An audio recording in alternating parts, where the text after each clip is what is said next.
नमस्कार, welcome to money group and मैं हूँ चिन्मय नंदा। निफ्टी हो गया या फिर बैंक निफ्टी, आज दोनों में बहुत ही अच्छा वोलेटाइल मार्केट फॉर्मेशन हो गए थे।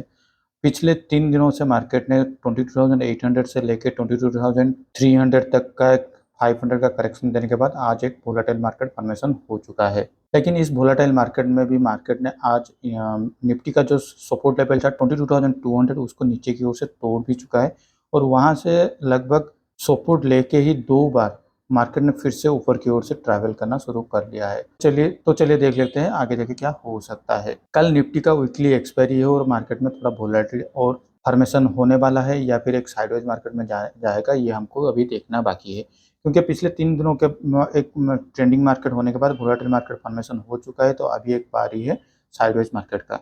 आज यहाँ पर देखिए निफ्टी ने 22,350 में एक हाई लगाया हुआ था और वहाँ से फिर से रिवर्सल आ चुका है और नीचे की ओर से 22,200 पे एक लो लगाया हुआ था और वहाँ से फिर से एक रिवर्सल आ चुका है। तो ये जो 150 पॉइंट का मोमेंटम है और आज क्लोजिंग दे दिया है फिर से वही 22,300, यानी उसी के बीच में कहीं पर फिर से क्लोजिंग दे दिया है। तो मार्केट में जब तक 22,350 को ऊपर की ओर से नहीं तोड़ता, ये उसके लिए एक रेजिस्टेंस की तरफ काम करेगा। तो मार्केट कल अगर फ्लैट में ओपन होकर ऊपर की ओर से बढ़ता है या फिर 22,350 ये इस लेवल के आसपास कहीं पर भी ओपन हो जाता है, तो हम लोग को यही देखना है मार्केट यहाँ पर इस लेवल को 22,350 को सस्टेनेबल कर पा रहा है या नहीं। अगर यहाँ पर फिर से एक प्राइस एक्शन दिखाई देता है ऊपर की ओर से बाइंग के साइड पे, तो हम लोग यहाँ पे बाइंग के साइड प्लान आउट करेंगे और हम लोग का जो टारगेट हुआ वो करीब 22,500 तक ही होना चाहिए। लेकिन यहाँ पर यही चीज़ अभी फिर से देखना होगा कि मार्केट में देखिए ये जो 6 डेट को कैसे मार्केट गैप अप में ओपनिंग तो हो गया था, लेकिन वहाँ से फिर से शार्प सेलिंग हमको दिखाई दे रहा था। फिर से 7 तारीख को भी उस तरीके से मार्केट गैप अप में ओपनिंग तो हो रहा है, फिर से शार्प सेलिंग हमको दिखाई दे रहा है।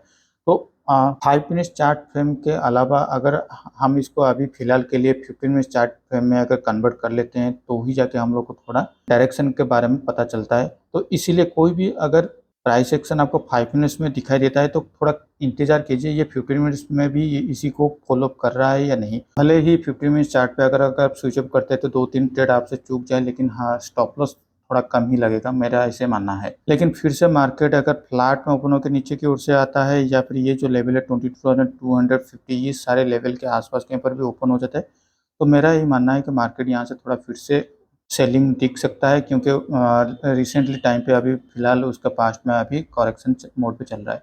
लेकिन यहाँ पर देखिए बाइंग के हैपनिंग तभी हो सकता है जब आपको ये एक पैटर्न दिखाई देगा। यहाँ पर देखिए मार्केट डबल बॉटम बनाने की कोशिश कर रहा है, जहाँ का जो भी उसका जो सपोर्ट लेवल बनेगा वो वंस 22,350 को ऊपर की ओर से तोड़ने के बाद ही बनने वाला है। तो चलिए अब देख लेते हैं बैंक निफ्टी की ओर। बैंक निफ्टी में भी सिमिलरली आज गैप डाउन पे ओपन होने के साथ ही मार्केट यहाँ से बिकवाली के मोड पे चला गया था और 47,800 के आसपास कहीं पर आके उसको सपोर्ट एक मिला हुआ है। तो क्लोजिंग होते होते फिर से मार्केट ने 48,000 के ऊपर आ जाके कहीं पर क्लोजिंग दे दिया है। तो यहाँ पर भी मार्केट थोड़ा वोलेटिलिटी फॉर्मेशन तो हो चुका है। यहाँ पर भी आपको कल अगर मार्केट फ्लैट में ओपन होता है या फिर गैप अप में ओपनिंग होता है तो 48,400 जब तक ना पार हो जाता है तब तक हम लोग के लिए ये एक डिसाइडिंग जोन की तरफ काम करने वाला है। तो 48,400 ऊपर की ओर से उसके लिए एक रेजिस्टेंस तरह के काम करेगा और नीचे की ओर से आज जो उसको जो सपोर्ट मिला है 47,800 ये उसके लिए अभी सपोर्ट की तरफ काम करने वाला है। मार्केट अगर फिर से 48,000 के नीचे कहीं पर भी ओपन हो जाता है 100 पॉइंट के आसपास कहीं पर, मान लीजिए 47,900 के आसपास कहीं पर, तो मुझे ऐसा लगता है फिर से यहाँ पर सेलिंग देखने को मिल सकता है।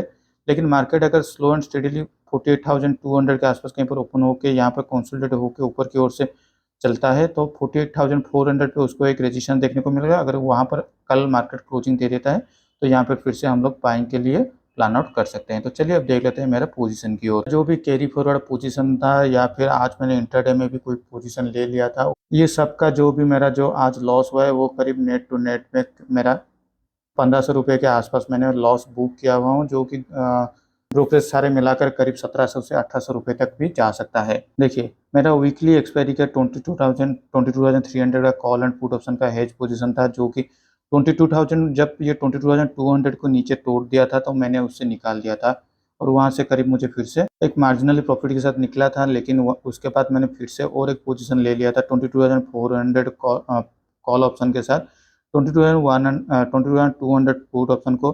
लेकिन वहाँ पर भी मेरा थोड़ा एडजस्टमेंट में गलती के चलते वहाँ पर भी मेरा 1400 से 1500 रुपये का लॉस यहाँ पर दिखाई दे रहा है।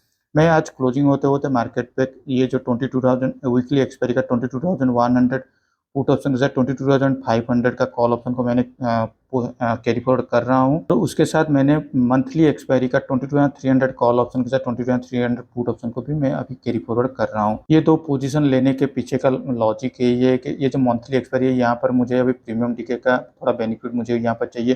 प्रीमियम इंडिया भी भले ही 17 के आसपास कहीं पर चला गया है, मुझे ऐसा लगता है इलेक्शन के चलते ये 20 के आसपास जा सकता है। लेकिन मार्केट कहीं पर भी अगर क्लोजिंग दे देता है या फिर अगले 2-3 दिन के अंदर कहीं पर भी मार्केट अगर वोलेटिलिटी के चलते इसी रेंज के अंदर कहीं पर रुक जाता है तो मुझे ऐसा लगता है अच्छा खासा मुझे प्रॉफिट हो सकता है। और कल का जो वीकली एक्सपायरी है इसमें मैंने 22,500 कॉल ऑप्शन के साथ 22,100 पुट ऑप्शन को मैंने इसलिए ले लिया हूँ क्योंकि मुझे ऐसा लगता है इसी रेंज के अंदर कल एक क्लोजिंग दे सकता है। तो आज के लिए इस वीडियो में बस इतना ही। Thank you for watching my video.